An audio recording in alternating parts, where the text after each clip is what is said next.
Johannes, I'm sure that wasn't a perfect performance, but a good start at Carrow Road for your competitive start.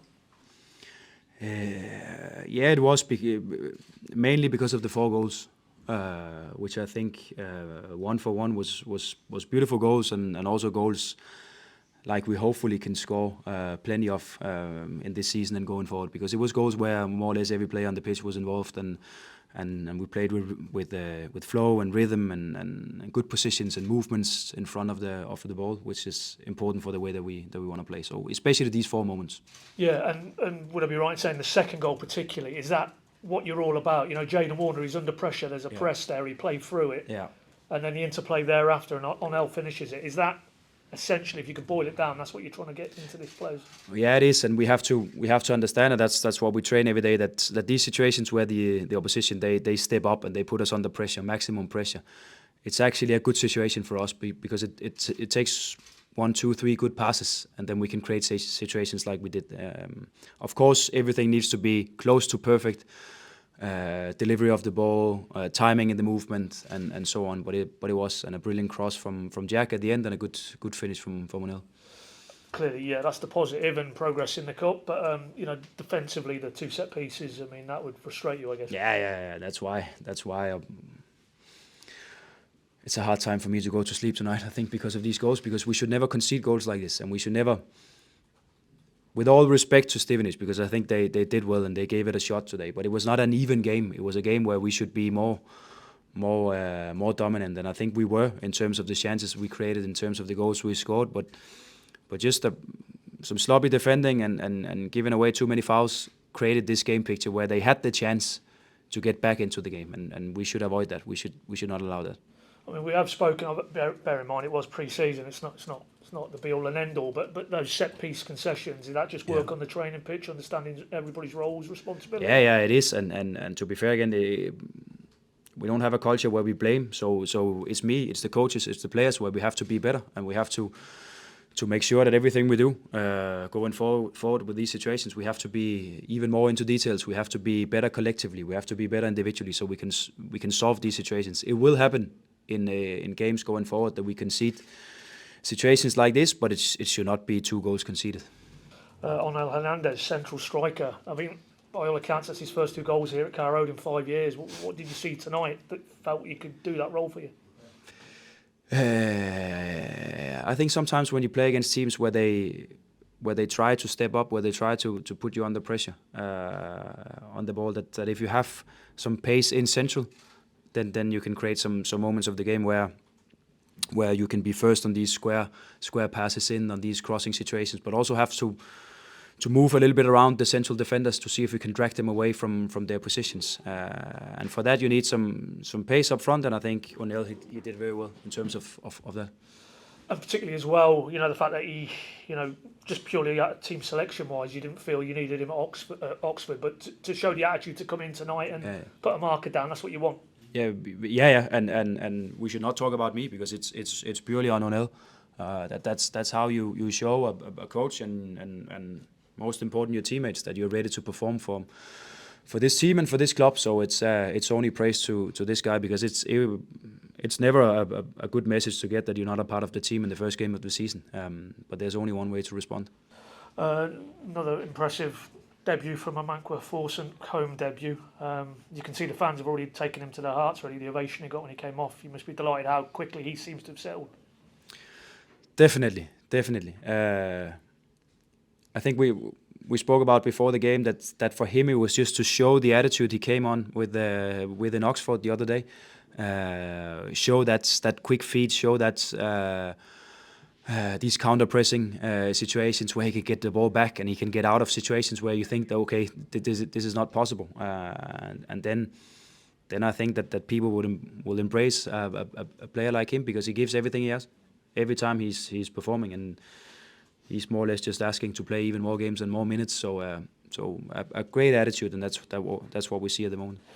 You made 2 changes there at centre back. Obviously, Kellen coming in at full back. How do you think the younger lads did there in the back 4? I think they did well. I think we have to accept and also respect that it's not that easy just to step in as a young player, and for some of them it's first time in front of in front of a home crowd and with the expectations, but also just the eyes on you.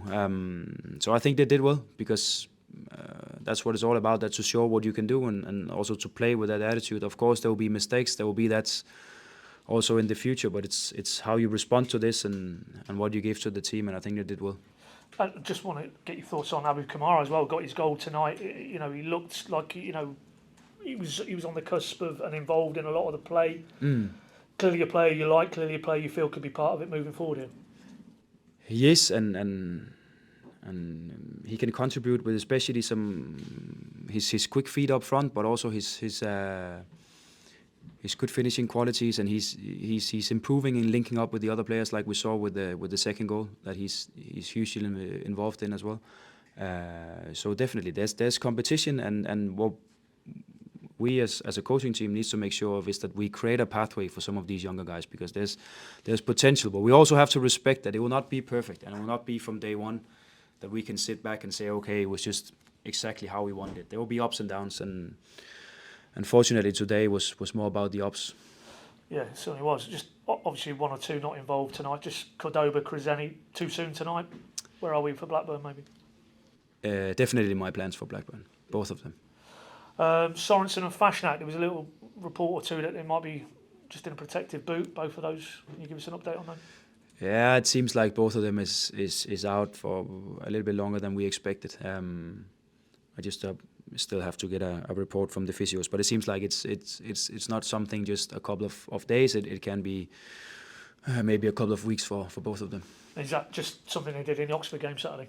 Yeah, Fassi was in the Oxford game, and I think Lungi was something maybe. I'm actually not sure about the Lungi situation, but it seems like it's more than just a couple of days. And just to clarify, are we talking ankle with both of those, or? Oh, it's ankle with Fassi, and it's more an area in the foot with Lungi. So I guess you'll have a clearer picture by the end of the week. Yeah. Adam Eder not involved tonight. I think we know why. Could you just give us an update on that? I was here watching the game and supporting my players. I actually have no idea where he is. I think I have an idea. I think we all have an idea. Yeah. Subject to that all going through, though. I mean that would obviously be something you need to go back into the market. It's safe to say, in terms of if Adam was to depart. Yeah, we are, and we have been for a while now. Actually, also before we decided that he could leave.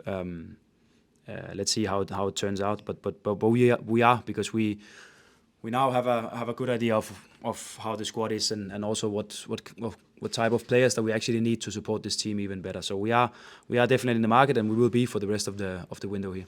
Final one from me. Obviously, first time we've had a chance to speak to you since Saturday. John Rowe clearly not involved tonight. Just from your perspective, what's the situation? Can you give us an idea of the discussions you had on Sunday?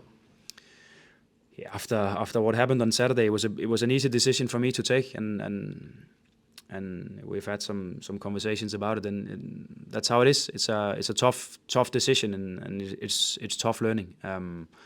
But I can only focus on the team, the players that are 100% committed to be here, that are 100% committed to perform for this fantastic club, and for the fans and everyone supporting this club. So that's where my focus is, and it will never be a matter of names or quality or anything like that. It's only about culture in a club, and to be 100% committed. And if you're not, then you cannot be a part of the team, and that was the decision we took, and at the moment John is with the U21s. Yeah, and in terms of that timeline, is it, as you said on Saturday, every player can find a way back. It's now for him to show with his behaviours that he wants to be a full part of it. It is, because the best players in the history of football have also made mistakes. So I think it's fair to say that if we see some behavior from Johnny that is on the right pathway, and what we expect from a professional football player representing Norwich City, then of course at some point we need to take another decision and have a conversation with him again on how we can take another step and how we can go forward. But for now, I focus on the team and the players that are committed to perform. That's where my focus will always be. And we have a huge obligation for fans and everyone supporting this club. And wherever and whenever we play, it's committed players that are here in this club to perform. Thanks, Johannes. Johannes, it's fair to say if John Rowe is training with the under-21s this week, he's unlikely to come under consideration for Saturday's game as well. Yeah, he's not in. forward. It's the first time we've spoken to you since the announcement was made about the impending ownership change. Was the process explained to you before it was announced? Yeah. And do you have any thoughts on that? I think obviously, of course, knowing the ownership now that they have huge ambitions, but also very strategic in their decisions and their mindset, and I think it's exactly what we need going forward. With full respect to Delia and Michael, because what they have done for this club is simply impressive, and I think they deserve all the respect, and I hope to see them still every time we play. Also, just the way that they have made me feel welcome from day one. It's something I will never forget. So definitely they will be a huge part of the club also going forward. But I think this is a important step for us to take in a direction where we can focus even more on strategy and even more on planning for now, but also for the future. Okay. Thanks, Johannes.